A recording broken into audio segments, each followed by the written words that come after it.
This is Los Angeles. Our Lady, the Queen of the Angels, as the Spaniards named her. The fastest growing city in the nation.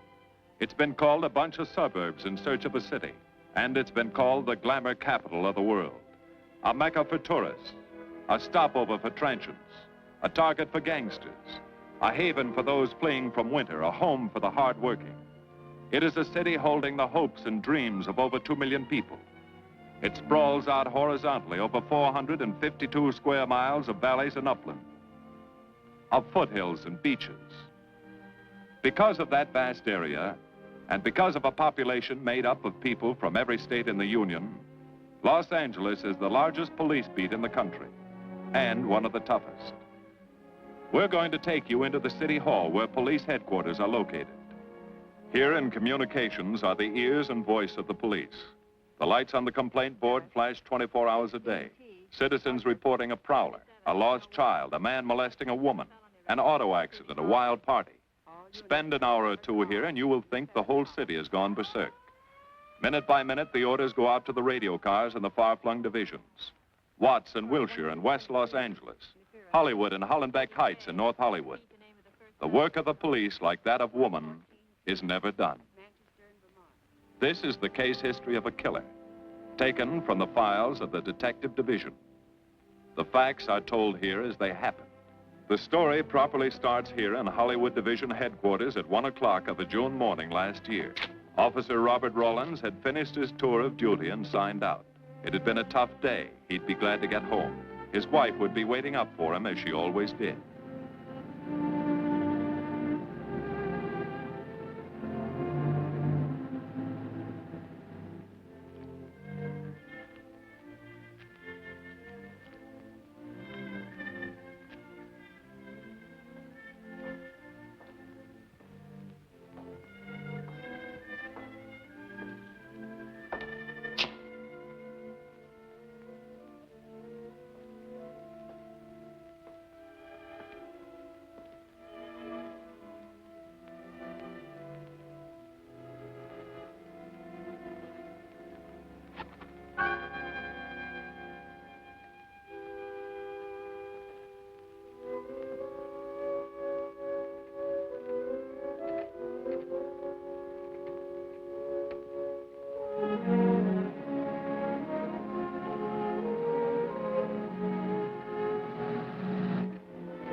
Hey, fella.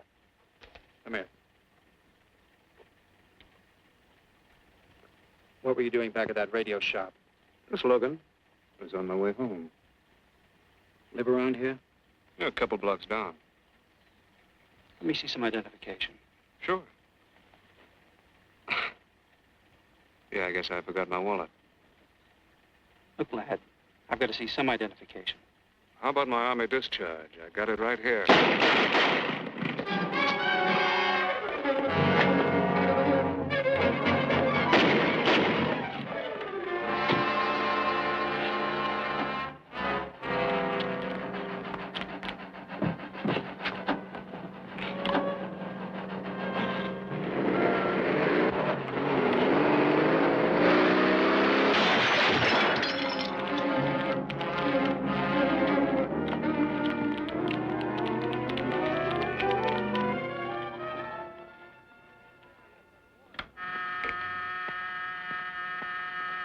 Police Department, Operator 27. I want to report the shooting of a policeman. Hold on, please. Give me that again, please. I'm calling to report the shooting of a policeman. What's the address? 5057 State Street, just west of Santa Monica. Just a minute. Receiving hospital. Operator 2. Operator 27, 5057 State Street, 5057 State Street. An officer has been shot. Send an ambulance. All units in the vicinity of State Street and Santa Monica Boulevard. Proceed at once to 5057 State Street, 5057 State Street. An officer shot. Code 3.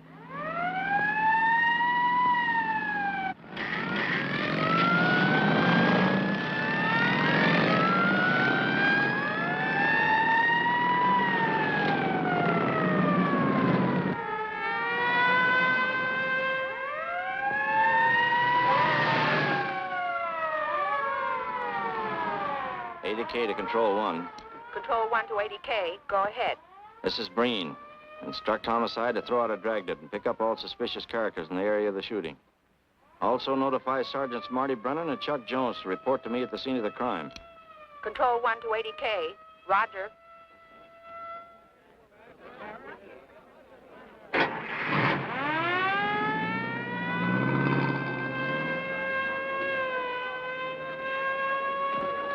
I see. Well, what have you got so far? Well, not much, Captain Breen. A couple of cartridge cases. Oh, Marty, Chuck. Hi, Cap. Eyewitnesses? Who was first on the scene, reported it? I was. I live here. I'm a light sleeper, but my hearing is good. And my Did cat... the officer say anything before he collapsed? Yeah, he gave All a description of the fella. On the shooting of the officer. Suspect is a white male American. Age 26 or 7. 5 feet 10 or 11. 155 to 165 pounds. Brown hair. Regular features. Pencil mustache. Repeat broadcast. All units. Is that about it? Yes, sir, exactly. And the officer kept saying, he looked like such a nice kid. He looked like such a nice kid. As if he couldn't believe what had happened to him. I see. Is that all? Yeah. Thank you very much. Yeah, well, anything else I can do, I'd be glad to help you. We may call you. Get his name and address, will you, Bob? This door been checked, Lee? Yeah, it's okay, Captain. Find anything? Nothing but some smudges so far. Found this in the glove compartment. I think it's nitroglycerin. It doesn't look quite right. Well, check it down at the lab. Right.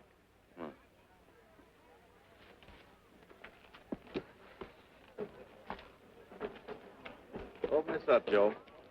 No key, Captain. I'll try it open. Give me that bar, Frank.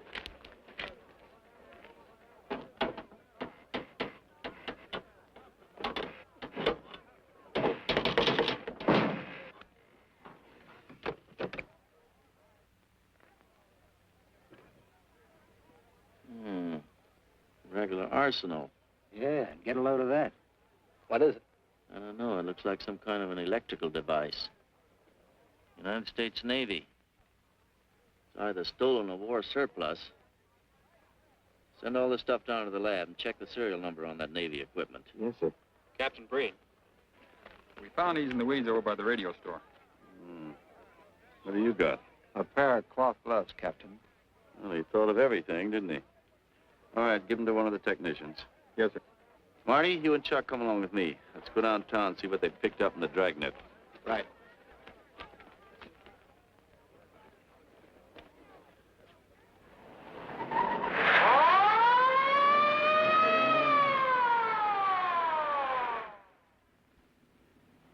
You know him, Marty? Yeah. I know his wife, too. Ever since high school. Captain, I wish you'd let Chuck and me handle this case.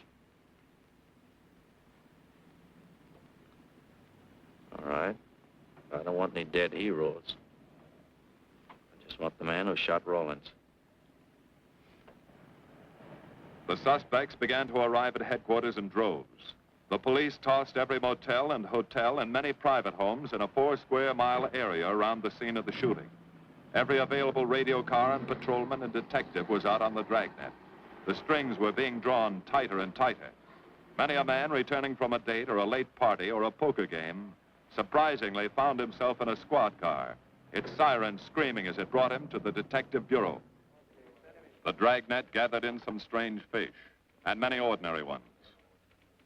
All the rest of that night, the detectives probed, needled, questioned, quizzed. Everything was checked. Fingerprints, names, addresses, stories. Every fish in the net was examined. Most of them thrown back into the sea, not worth keeping. Except a few parole violators and slightly shady characters whose stories needed a lot of verifying.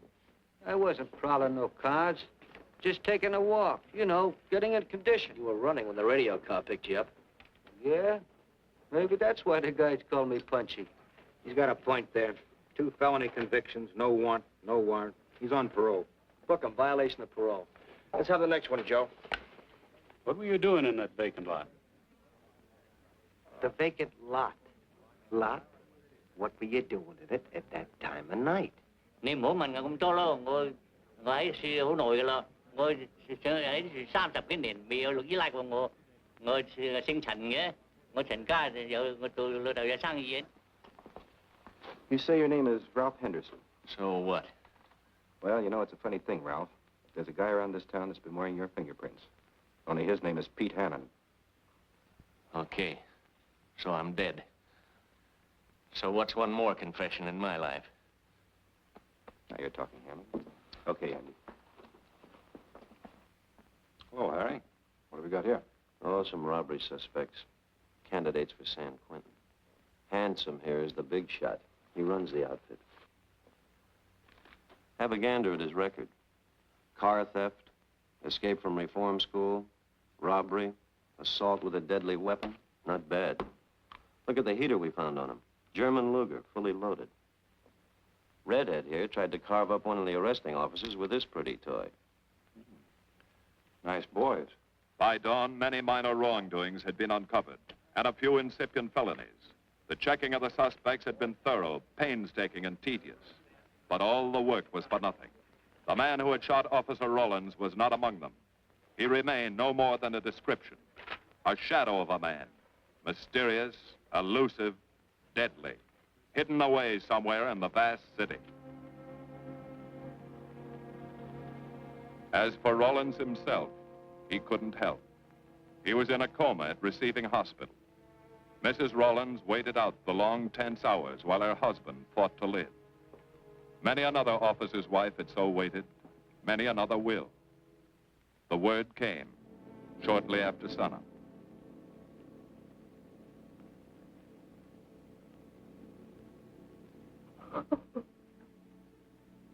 Oh.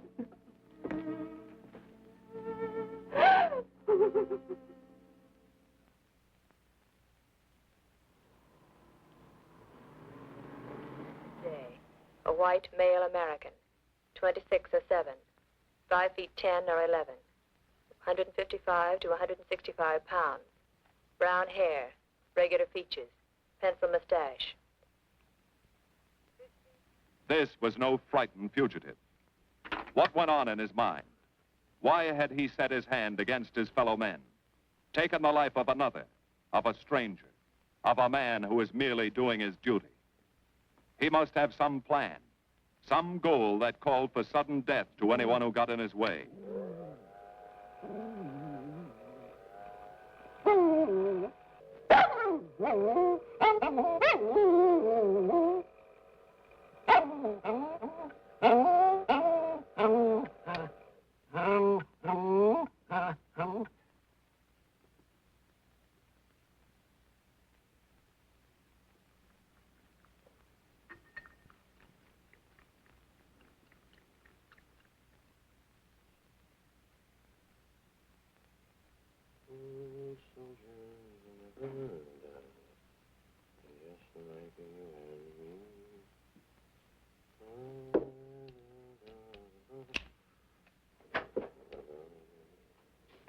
Good morning, boys. Morning, Lee. Hi, Professor. Well, I thought this was safecracker soup. You gonna drink it, I hope? I'm really a nice guy. Stick around. I'll prove it. Come over here.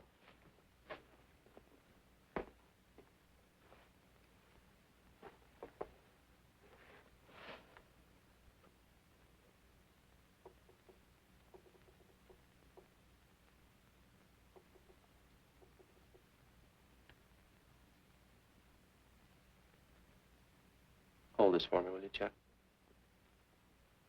Thank you. Now, if you'll hand me that hammer, Marty. Thank you.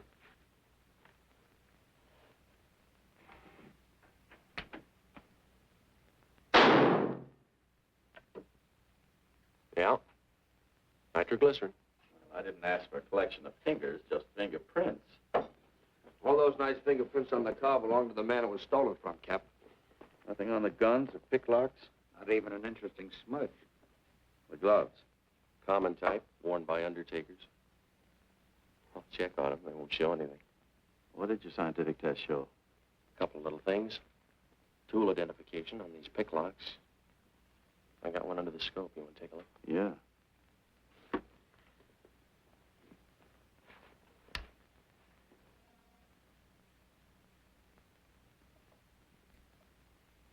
Take a look. I see. Well, it seems to tie the tool up with the lock. Now, if that microscope could only tell us who did it. I'm working on that. No, only an amateur would carry that liquid dynamite in a car. This boy's no amateur. Took the precaution of desensitizing it so it'll take normal shock. Took a lot of other precautions, too. No fingerprints, no identification, nothing definite. Except he's scientific. Knows electricity. Is inventive. Yeah. I'm happy on the trigger. This is Captain Breen. Get me Captain Stevens a burglary, will you? I hate to disappoint you, Lee, but I think you've come up with something. Hello, Steve. How are you? Did your daughter's marriage come off all right? Good. Look, Steve, on those burglaries of electrical equipment lately, were there any where picklocks were used to gain entry? Good. Well, let me know if there's another report of one, will you? I've got an idea the Rawlins killer may be tied in with those. Fine. And give my regards to the newlyweds, too. So long, Steve. Well, what are you waiting for? You've got a job, haven't you? Get going. Yeah, let's go, Junior. Hold this for me, will you, Lee? Thanks. And so, with no fingerprints and only a vague description to go by, Sergeant Brennan turned to the modus operandi file. A criminal, like any human being, has his own habit patterns, unconscious traits that can lead to his downfall.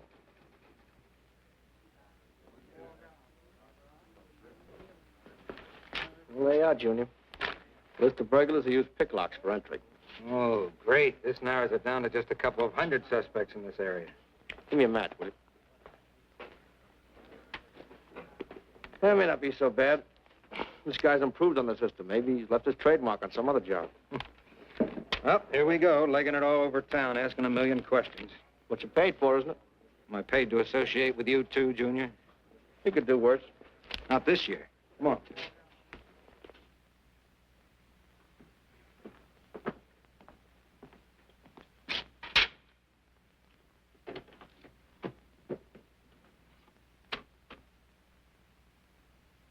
Car 12, car 12, in the 10,000 block on Mississippi. A 394-15 disturbance.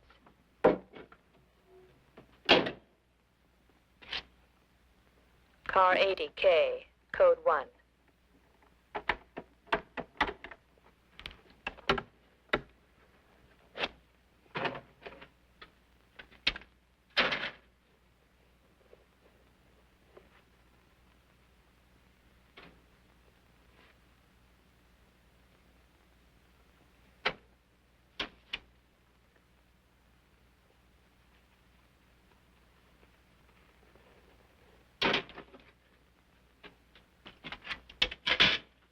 All units, on the broadcast of the suspect arrested in the shooting of Patrolman Rawlins. Cancel the cancellation. Suspect released from custody.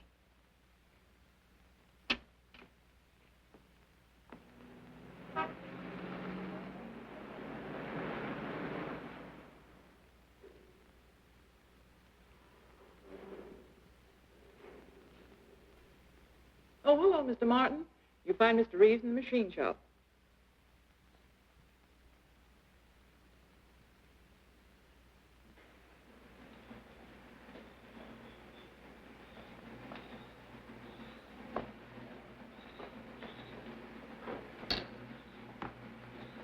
Hello, Roy. Glad to see you. How are you, Mr. Reeves? Hi. I was hoping you'd drop in. I wanted to thank you for showing us how to handle that repair job. Helped a lot.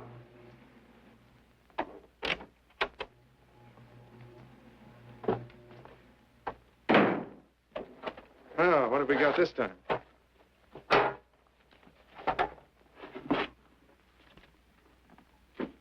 Silograph.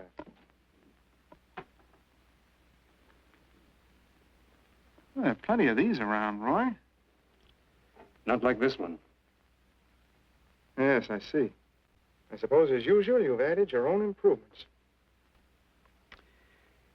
You know, it seems wrong that a man of your talents should bother consigning equipment for rental.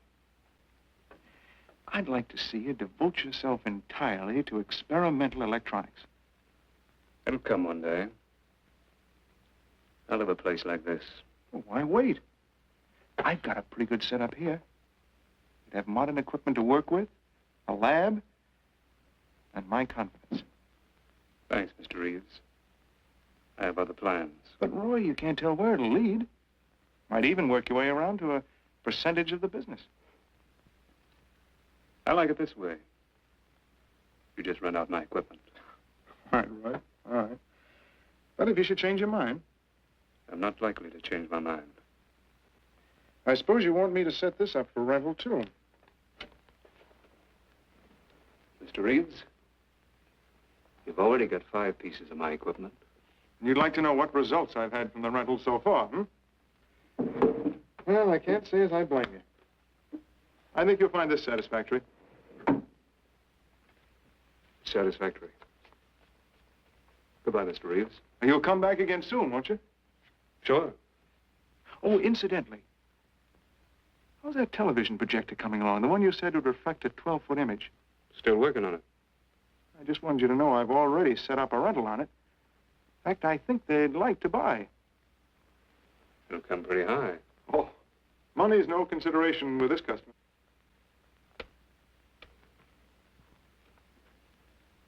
Tell him he can pick it up tomorrow. I thought you said it wasn't finished yet. It'll be finished.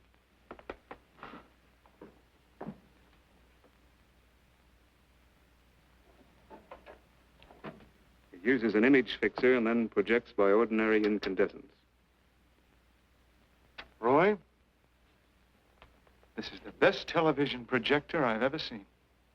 Let's hope that your customer thinks so. He will. Yes?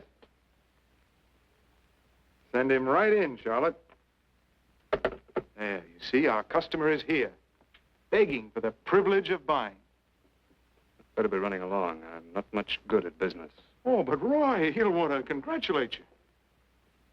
Just see that the price is right. All right, Roy. I'll get you a good deal. So long. See you.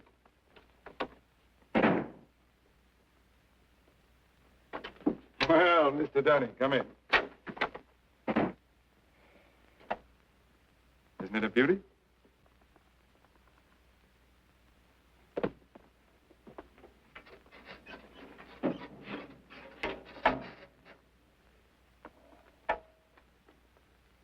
It's a beauty, all right.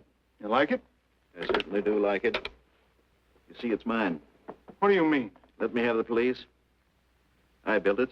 Spent years on it. Oh, you must be crazy. Roy built this machine himself. Your friend's a crook, Paul. You've been taken in. Hello?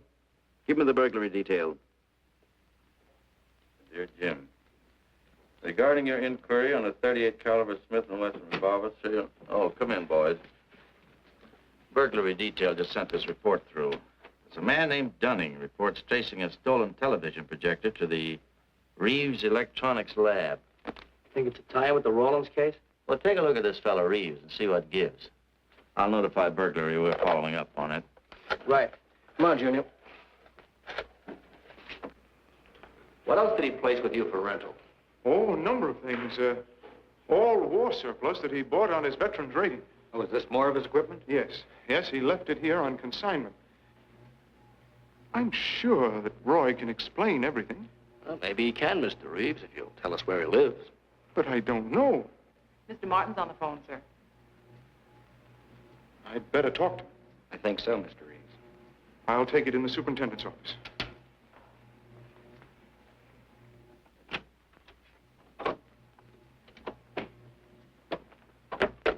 Tell him that you sold the set, and his money's waiting for him here. Find out what time he's coming by. Put Mr. Martin on.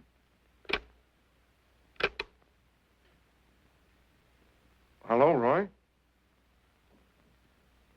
Yes, I've sold it. Your money is waiting here for you. Yes, I'll be working late tonight. What time will you be by? First thing in the morning. Well, maybe you better come in tonight, Roy. A couple of things I want cleared up. Like what? Oh, technical things. Besides, I don't like to leave the money in the plant overnight. How about 8:30? Fine. I'll see you then. I'll leave the front door unlocked.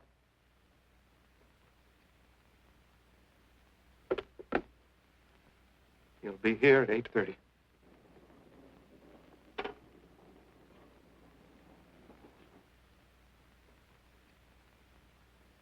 Well, I'll just run along home and get some dinner. We'd like you to stay too, Mr. Reeves. Why? For company. You want to cooperate, don't you, Mr. Reeves? Certainly. Good. Now, you just wait in your office. We'll be around. Very well. This way, gentlemen.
Reeves. Is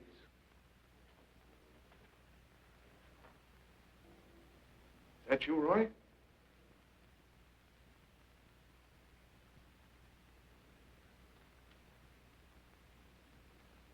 Go outside and block that alley door.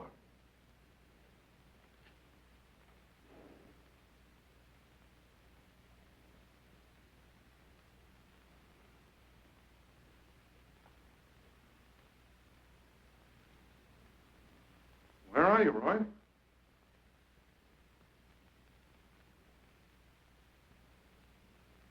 Who's in here? No one. I'm alone.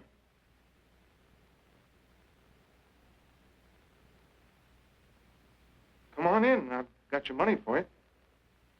Bring it out here. All right. Just a minute.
No. None of them even looks like Roy Martin. He had such a fine face. Didn't keep him from carrying a gun. Or didn't you know that? No, I didn't. I told you all I know, all he ever told me. What about his friends? Didn't he have a girl? No, I don't think so. He had no interest in anything but electronics. Where'd he pick up the subject? Books, magazines. Mostly from the Signal Corps. He was attached to a radar unit. Get a teletype off to the War Department. That might help. Yes? Ready on your call to receiving hospital, Captain Breen. Hello, this is Captain Breen. What is the latest report on Sergeant Jones?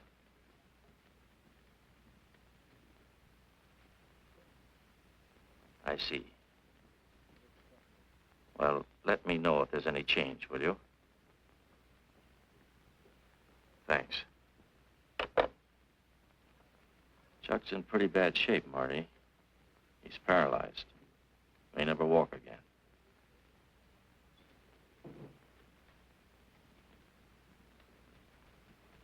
Oh, I'm sorry. It's funny that Martin showed up at 7 when he told you he wouldn't be there till 8:30. I don't know why. Except he was always unpredictable. I'll tell you why. Because you warned him. That's why he came early. That's why he came in the back way. But you heard me tell him the front door would be open. And the key didn't let him in the back way? He must have had one made. Why don't you tell us the truth? Marty.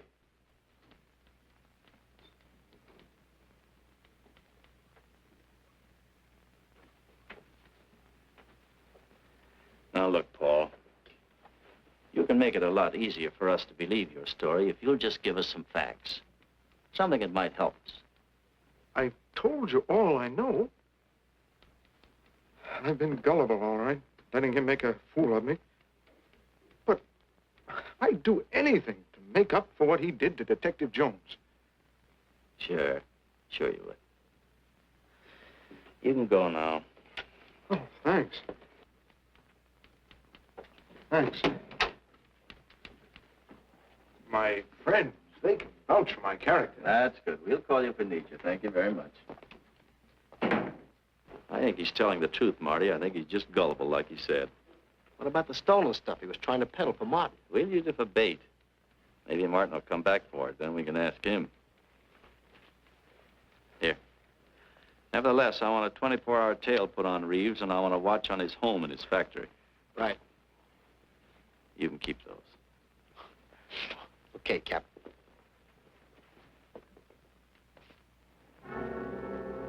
And now the killer changed his tactics, his modus operandi. It would baffle the police. They always expected burglars to remain burglars, not go in for stick-ups. They'd never tie this up with him. So wearing a variety of disguises, coming and going like a shadow, ready to kill if cornered, he struck the bottle stores in a one-man blitz that had the robbery detail dizzy.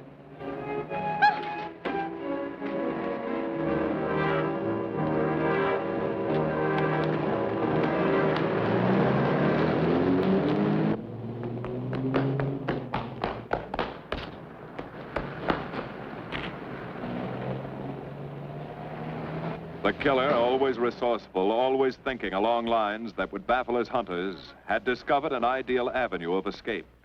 Under Los Angeles is a vast and intricate system of huge storm drains built to siphon off the flash floods of the rainy season. Many of the tunnels are large enough for 2 cars to drive abreast. Here were 700 miles of hidden highways, ideal for the use of someone who needed to hurry from place to place without being seen. Ideal as a hiding place for guns and supplies in case of emergency. What is it, Lee? Well, the reason I ask you to come over is I think I've hit on something. An identification? No, not quite, but a tie-up. Now, These are the shells from the gun that killed Rawlins. These were fired in the liquor store holdup in which the bandit got away. And these were fired at Chuck. Now, as you know, every ejector, even in guns of the same model and caliber, is different. Each one leaves its own markings on the cartridge casing. Now, look at these fine striations. This deep gouge. The same on all three.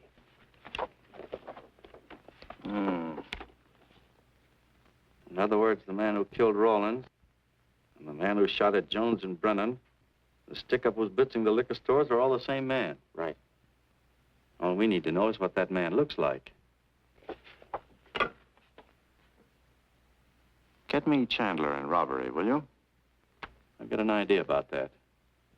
Also, it'll give us a chance to see if Reeves is on the level with us. Steve, Breen, about those blitz holdups you're on. Round up all the victims and have them down here tonight, will you? Oh, it's just a little scheme. Thanks, Steve. That's good. Now sketch another one of the same type, only this time thin it out a little, huh? All right. Hi, Lee. How's it coming? Be ready for tonight? We'll be ready. Think it'll work? It should. Where'd you get the idea? From a kidnapping case in Chicago. But I thought these slides might be an improvement over the method they used. Could be. Captain thinks so. Good evening, ladies and gentlemen. May I have your attention for a moment, please? You've all been asked to sit in on a little experiment tonight. We're going to try to build a picture of a face. A face of a man who's cunning, resourceful, and deadly. He's a man who killed a police officer. Now, some of you he held up at the point of a gun. You may have seen his face, remembered something about it. And we want you to tell us exactly what you remembered. Whether it's his hair, eyes, nose, or mouth. And we're going to try to put those pieces together so that they add up into a picture of the face of the man we want. Now, you can see how we're depending on you. Lights? Now, first, we're going to concentrate on the type of hair our man had. And if the picture looks anything like his hair, I want you to speak right up. All right, the first slide, Lee.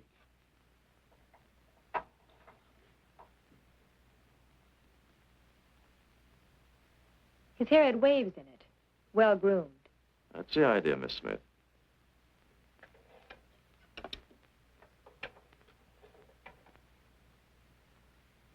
Is that any closer? No, it was parted on the side.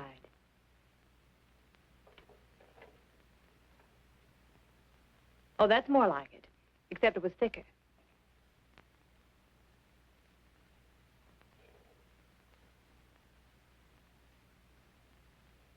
Oh, that's very close. Yes, that's the way his forehead looked. It was broad and high. All right, hold that slide. On the next series of slides, we'll take into account his eyes.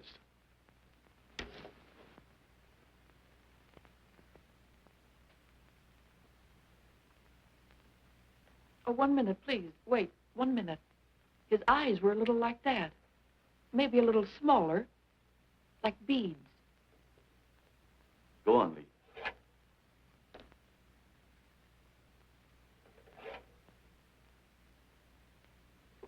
Now you've got it. Now, hold that slide, Lee. Anyone else? That looks like him, only a little madder. He had a patch over one eye when he come into my my place of business. I remember noticing that the one showing was blue. Well, the guy that stuck me up had on horn-rimmed glasses. He was wearing a Band-Aid across his nose when he knocked me over. Uh-huh. All right, hold that, Lee. Well, so much for the eyes. Go ahead.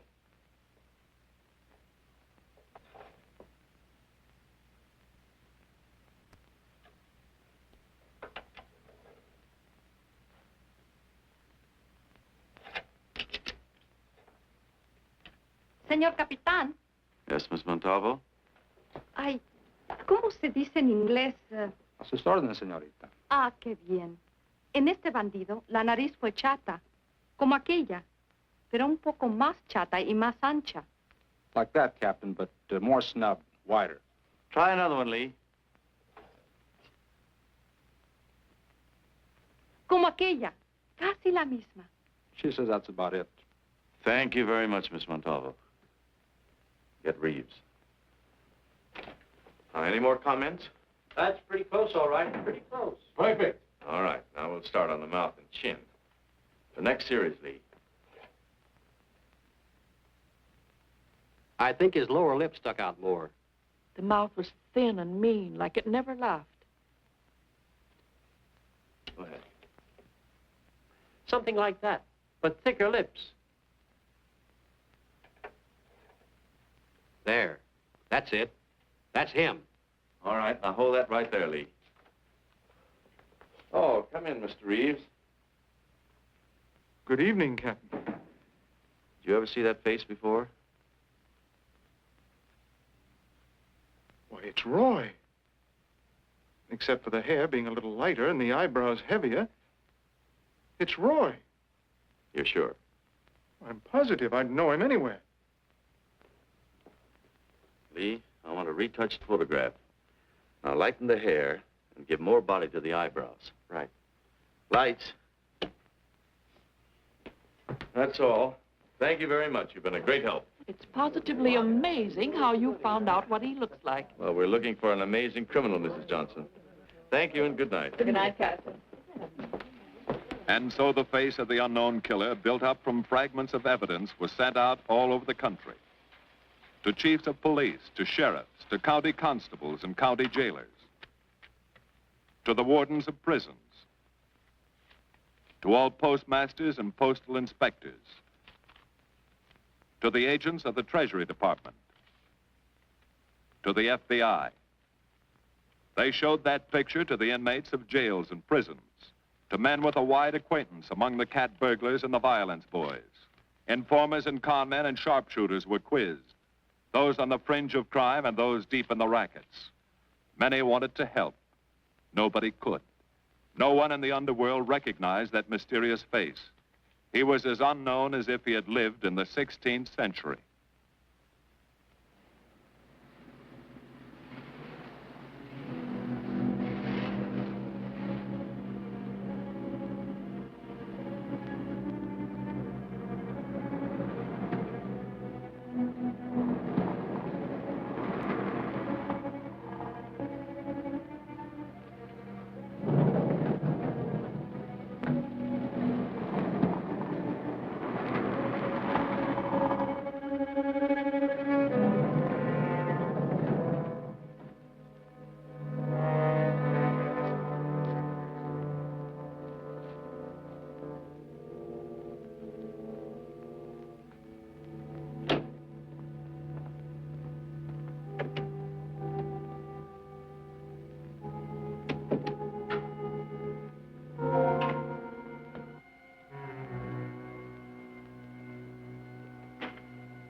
Reeves.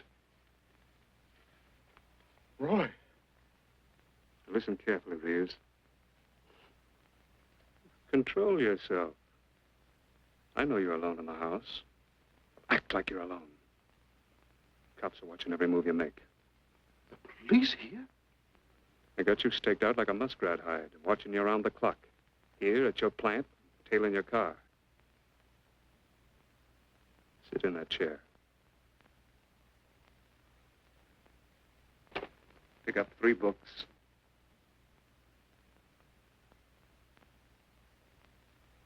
Don't look up and don't answer me. All right. But glance at the books.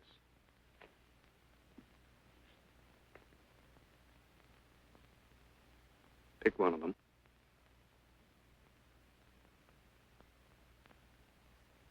Okay.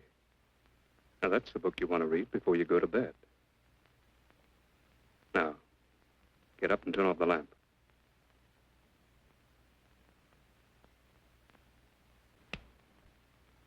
Come here. Come here.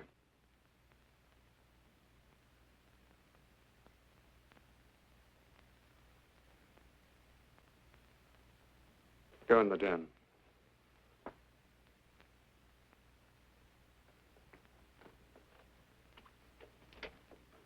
Pull those drapes tight.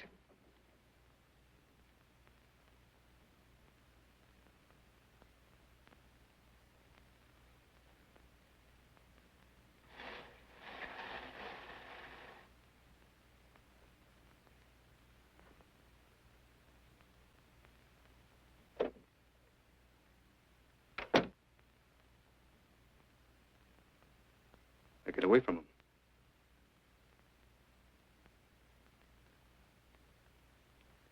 What do the cops know about me? Not very much, Roy. No fingerprints. They haven't even got a picture of you. They're trying to make one.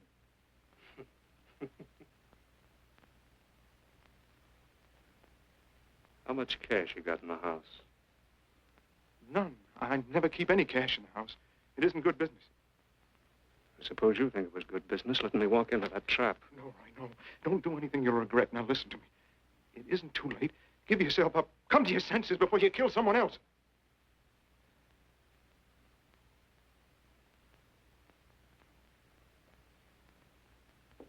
What do you mean, someone else? What do you mean? Nothing. The two officers, they said one of them might die. He's still alive, isn't he? Reeves? I never thought you'd stooge for the police. You almost got me killed. Roy, you know the police are right outside. You'd never get away with it.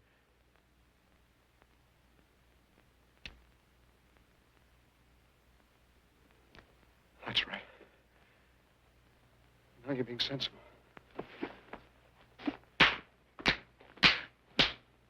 I know there's money here. Where is it? Don't, Roy. I'll get it.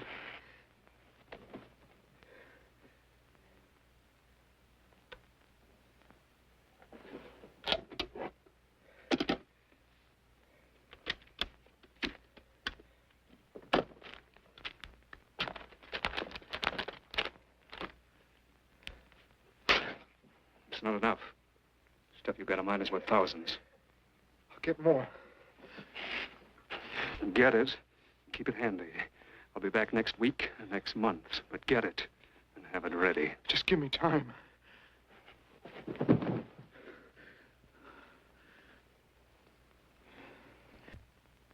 Oh! Look, I don't want policemen outside my house following me around.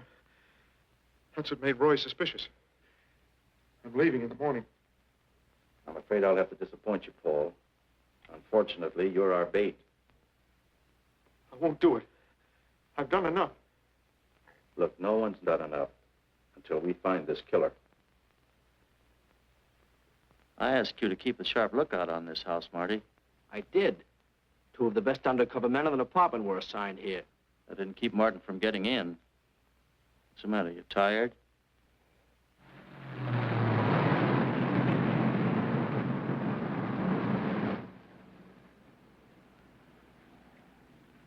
You got any idea how long you've been on this case, Marty?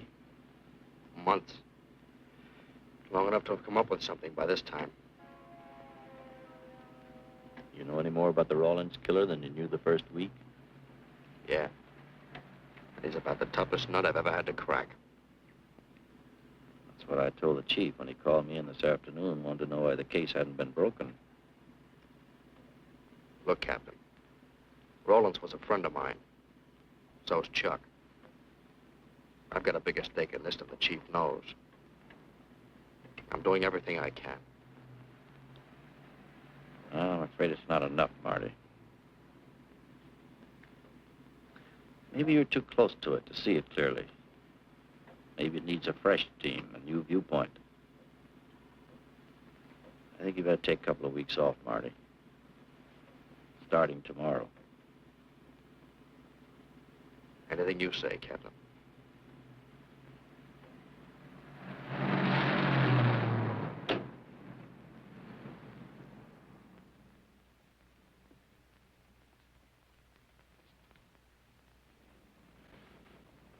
Hiya, Marty. Hi, Chuck. Meet Miss Scanlon, my new bodyguard. He's the one I've been telling you about. Oh, you mean the one with the steel trap brain? How do you do? Hello. Say, this guy been behaving? After a fashion. See, she takes me out in my go-kart, puts me to bed, wakes me up, dresses me.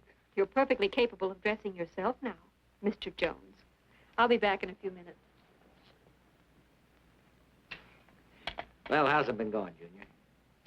Oh, pretty good, Chuck, pretty good. Is that why you're off the case?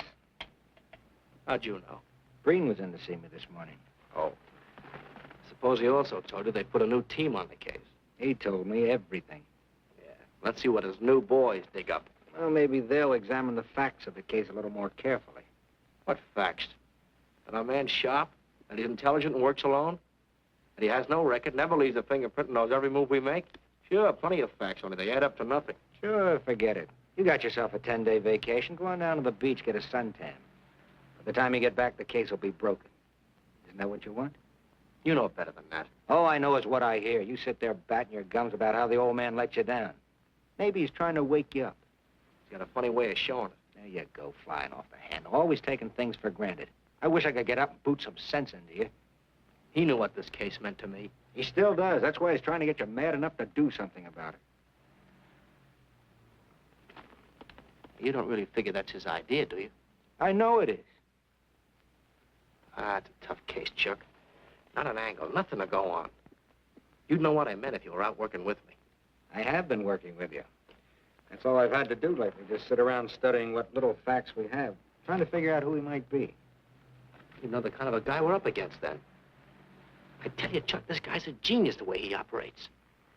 As if he were right there with us every time we go out after a lead. Oh, sure. Breen's been tipping him off just to make you look bad. Yeah, almost like that. Well, he beats us to the punch every time. There's your angle. You just hit it on the head, but you don't see it. Look, start adding. 1, he's unknown to the underworld. 2, he beats you to the punch, right? And 3, it's almost as if he were with you. Isn't that what you said?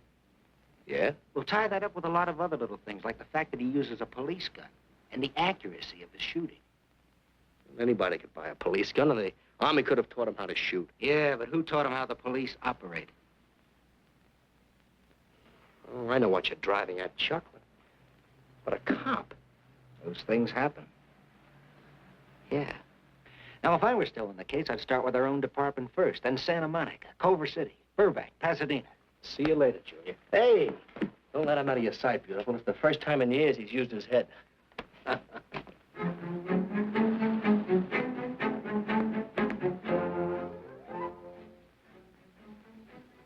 But you get a print of every mug we take. We always send L.A. a copy, Sergeant. It's personnel photos I want. You mean of our boys?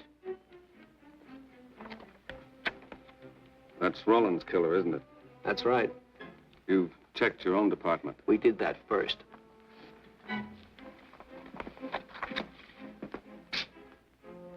And so the tedious quest went on. Sergeant Brennan wore out his shoes and his patience, going from police station to police station, checking photos until his eyes were blurry. For police work is not all glamour and excitement and glory.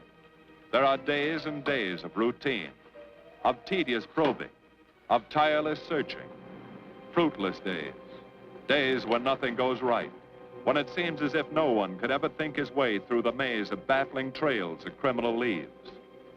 But the answer to that is persistence, and the hope that sooner or later something will turn up, some tiny lead that can grow into a warm trail and point to the cracking of a tough case.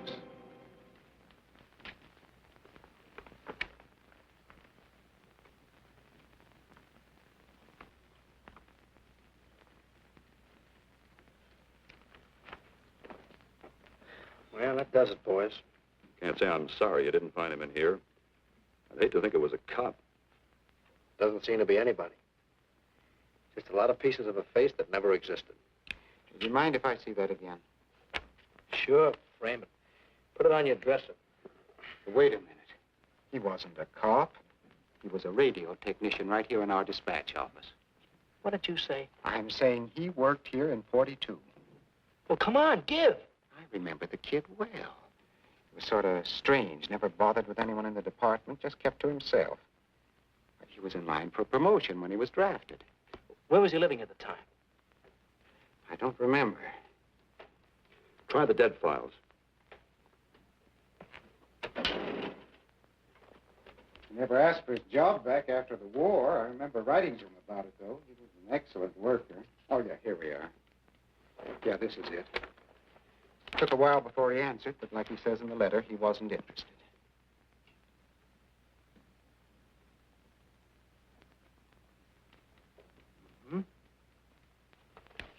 Postmarked Hollywood. No return address. What do you want us to do? All the work? Oh, thanks a lot, Freddie. You remember, he was a civilian employee.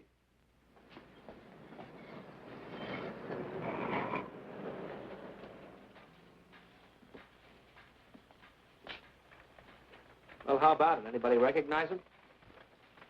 Not on my route. I never saw him before. Yeah, okay, fellas, thanks very much. I thought for a minute... No. And yet that face. I wonder. Yeah? Well, this may not mean anything, but he looks like a guy that's on my route. He never gets any mail, but I see him around here all the time. He lives in one of the courts. Where? Come on, I'll show you. It's not that easy. What time does your route take you past those courts? About 9 o'clock. Why? Just thinking.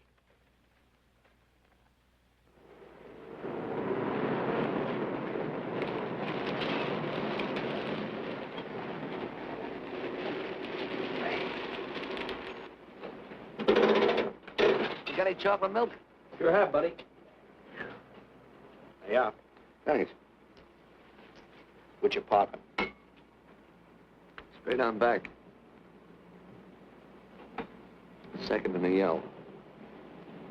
Number 7. Right. Kind of warm today, huh? Oh, it's not too bad for this time of the year.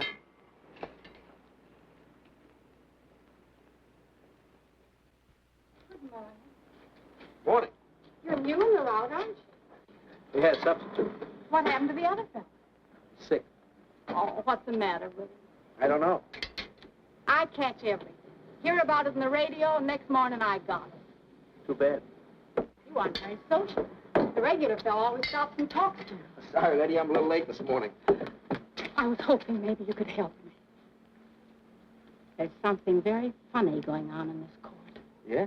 I was scared to go to the police with it. I thought maybe I might be poisoned. What? Yeah.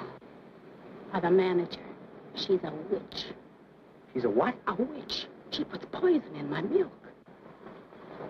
Oh, I see. Look, you switch the bottles when she isn't looking, see? Drink her milk. Then you'll be safe, right?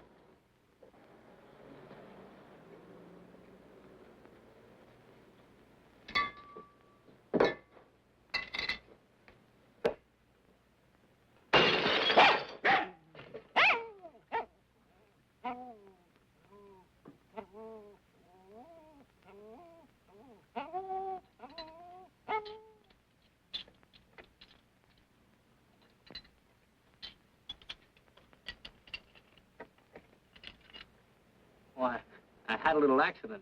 Got a mop, I'll clean it up. Leave it be. I'll clean it up myself. Okay, mister.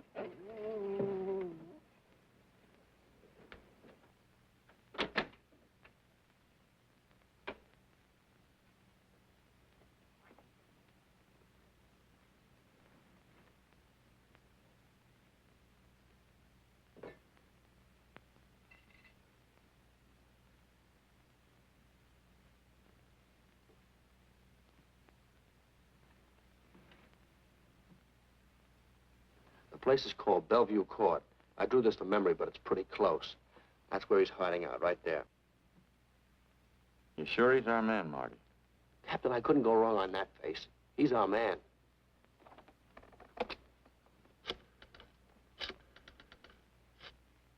Oh, they're 5 cottages in this area, and 2, number 6 and 7, in the L at the end of the row. Our man lives in number 7. This building department plan will show you the whole layout.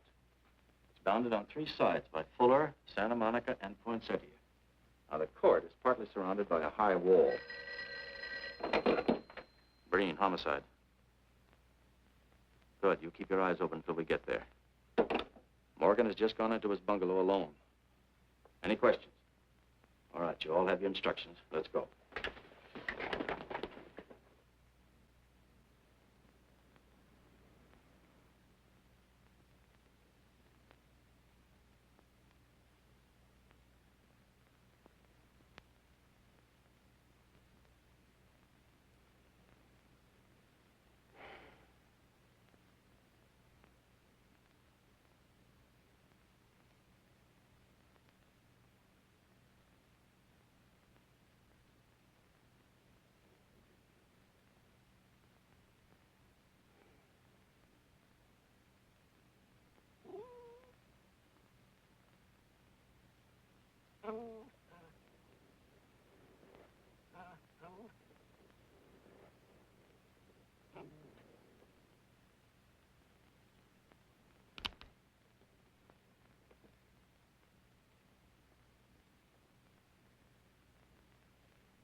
We're out on time. Wait 5 minutes. Go around and block the side entrance. Keep your lights off.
He's loose.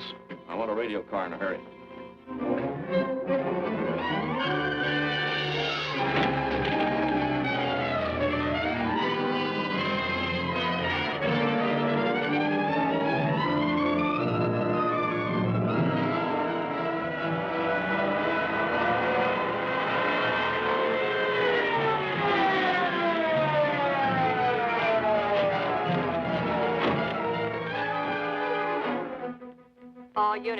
All units in the vicinity of Santa Monica and Fuller. The murder suspect in the Rollins killing is at large.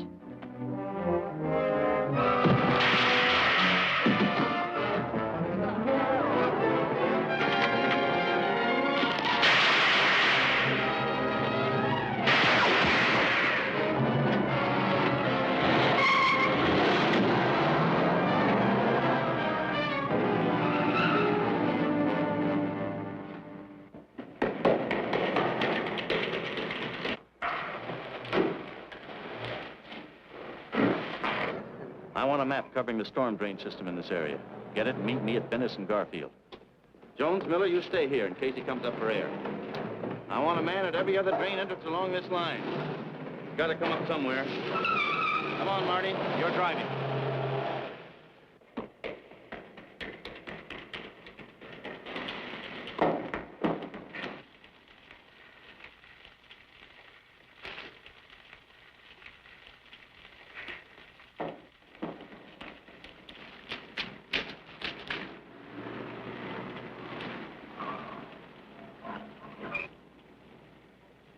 Keep this drain covered. It's liable to pop out anywhere.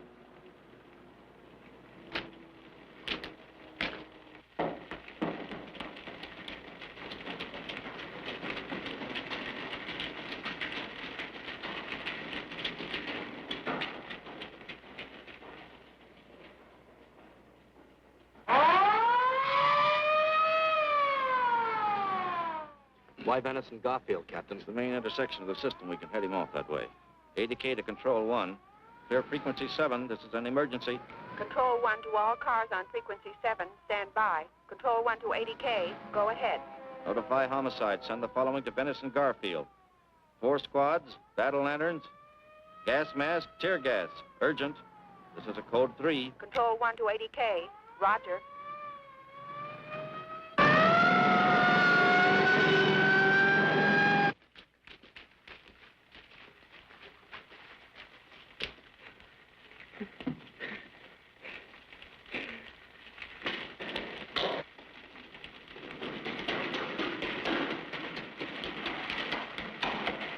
And he'll probably head down this main drain to where it comes out at the Rio Hondo. Now, you take your squad and cover that exit. Right. Keep all spare radio cars cruising back and forth along this main street. Watch the curb inlets.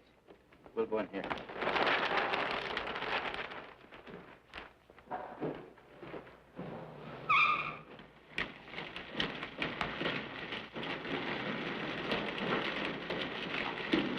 Any sign of him? No. And we've searched every foot between here and the Rio Hondo outlet. Then he must be up ahead. Let's go.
Gas gun.